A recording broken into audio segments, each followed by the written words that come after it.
Hi friends, welcome to mad gardening. ఈరోజు మన video ఏంటంటే జున్ను తయారు చేసే విధానం. మన జున్ను పూల నుంచి వచ్చిన పాలతో చేసే జున్ను తయారీ విధానం చాలామందికి అంటే తెలియదు కదండి. జున్ను పాలు ఉన్న వాటిని ముక్కలాగా ఎలా చేసుకోవాలి, కేక్ లాగా ఎలా తయారు చేసుకోవాలి, టేస్ట్ అయితే బాగుంటుంది కానీ మేము తయారు చేసుకోలేకపోతున్నాం అనుకుంటూ ఉంటారు. ఈజీగా మీకు అర్థమయ్యే విధంగా ఎలా తయారు చేయాలో నేను ఇవాళ మీకు వీడియోలో చూపిస్తాను. చూడండి, 1 లీటర్ పాలకైతే 1/2 kg వరకు బెల్లం పడుతుందండి. బెల్లాన్ని ఇలా మెత్తగా చేసుకుని ఉంచుకుంటే కలుపుకోవడానికి ఈజీగా అనేది ఉంటుంది. ఒక పాలు అనేది ఒక పెద్ద బౌల్లో తీసుకోండి. తర్వాత ఈ స్మాష్ చేసిన బెల్లాన్ని, మెత్తగా చేసిన బెల్లాన్ని అయితే మొత్తం దానిలో వేసేయాలి. ఇలా మొత్తం లీటర్ పాలకు వచ్చేసి 1/2 kg పడుతుంది. ఇంకా స్వీట్ ఎక్కువ తినేవాళ్ళు అనుకుంటే ఇంకా కొంచెం యాడ్ చేసుకోవచ్చు. దీనికి ఒక విధానం ఏంటంటే అండి, ఖచ్చితంగా ఇది చేతితోనే కలిపేసుకోవాలి. పాలలో చేయి పెట్టి మొత్తం కరిగే వరకు చేసుకోవాలి. మొత్తం కరగాలి. ఇలా చేతితో నలుపుతూ ఉండాలి పూర్తిగా కరిగే వరకు కూడా. మనకి ఏ మాత్రం వదిలేసినా కూడా అండి, పాలు పొయ్యి మీద పెట్టినాక ఆ బెల్లం ముక్కలు అలాగే పాలలో అలాగే ఉంటాయి, కరగవు, తీపిదనం అనేది రాదు. మొత్తం కంప్లీట్గా కరిగిపోయింది చూడండి ఇలాగా. తర్వాత వేరే ఒక గిన్నె తీసుకొని దాని చుట్టూ నెయ్యి పూసుకోవాలండి. లోపల కింద మొత్తం నెయ్యి.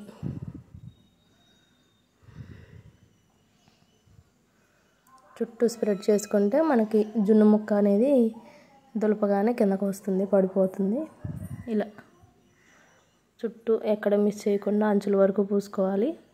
ఆ తర్వాత ఒక స్టెయినర్ తీసుకొని పాలు అనేది దాంట్లోకి ట్రాన్స్ఫర్ చేసుకోవాలి.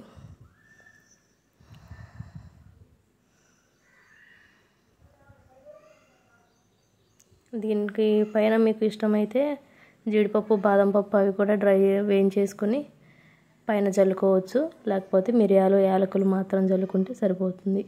మిరియాలు అనేది జున్ను పాలు వాతం కదండి, ఆ వాతాన్ని హరించడానికి, అరుగుదలను తీసుకోవడానికి యూజ్ అవుతుంది. అందుకని మిరియాల పొడి జల్లుకోండి పైన. యాలకులు అంటే కొంచెం దగ్గు వచ్చే అవకాశం ఉంటుంది. అది మీ ఇష్టం, మీ ఫ్లేవర్ని బట్టి అవసరం అనుకుంటే వేసుకోండి, లేకుంటే లేదు. అలా అది మొత్తం పూర్తిగా పోయే వరకు తీసుకున్నాం. తర్వాత ఈ మిరియాలు మెత్తగా పొడిలాగా చేసుకుందాం.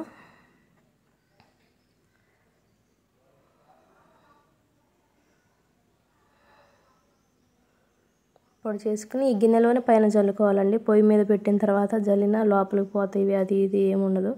మనం పొయ్యి మీద పాల గిన్నె ఎలా పెడతామో సేమ్ అలానే జున్ను అనేది వస్తుంది. అడుక్కైతే ఏమీ పోదండి, పాలకి ఏమీ కలవదు. వేరే పెద్ద గిన్నెలో, డబల్ బాయిలర్ పద్ధతి తెలుసు కదండి, వేరే పెద్ద గిన్నెలో వచ్చేసి కొన్ని వాటర్ తీసుకొని 1/4 వాటర్ తీసుకోవాలి గిన్నెలో. ఆ తర్వాత మనకు పాల గిన్నె వచ్చేసి ఆ గిన్నెలోకి పెట్టేయాలి. హైలో పెట్టుకున్నాం కొంచెం వాటర్ అనేది హీట్ రావడం కోసం. ఈ పాల గిన్నెలను దాంట్లోకి దించేయాలి. ఇప్పుడు ఇలాగ పాల గిన్నె మీద ఒక మూత, పెద్ద గిన్నె మీద ఒక మూత పెట్టి మీడియం ఫ్లేమ్లో ఉంచాలి. ఒక 10 minutes ఉన్న తర్వాత ఇలా మూత తీసేసుకొని మనం ఏదన్నా చాకు తీసుకోండి. వంకరగా ఉండదు కాబట్టి స్ట్రైట్గా ఉంటుంది. చాకుతో మనకి కింద వరకు డిప్ చేసి చూసుకోండి పాల గిన్నెలో. మ్యాక్సిమం ఇది తయారైపోయింది అనుకుంటా. ఇదిగో చూడండి, పైనుంచి కిందకి ఇలాగా చాకు పెట్టినప్పుడు దానికి ఏం తడి అంటకపోతే రెడీ అయినట్టే మనకి లెక్క.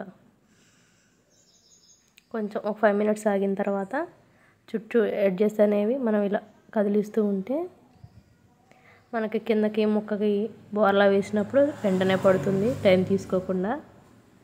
ఇలా చుట్టూ ఎడ్జెస్ అంతా లోపల కనుక్కొని రెడీగా ఉంచుకోవాలి మనం. కొంచెం డ్రై అయింది, 1/2 hour అవుతుంది నేను ఆఫ్ చేసి. చుట్టూ ఎడ్జెస్ ఇలా వచ్చేసాయి. తర్వాత టర్న్ చేసుకుందాం ప్లేట్ పెట్టుకొని.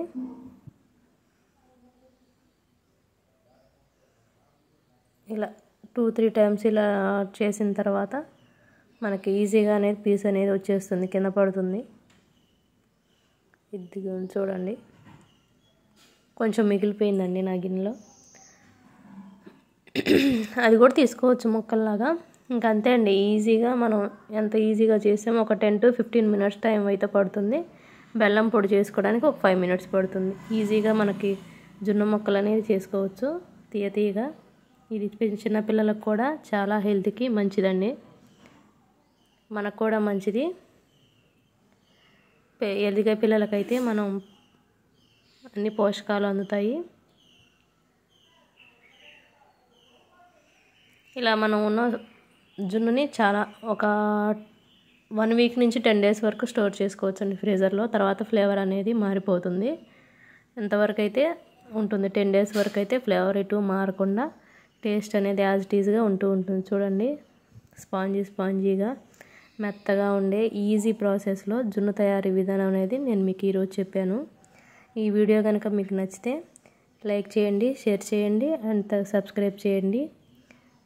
థ్యాంక్ యూ అండి. Thanks for watching.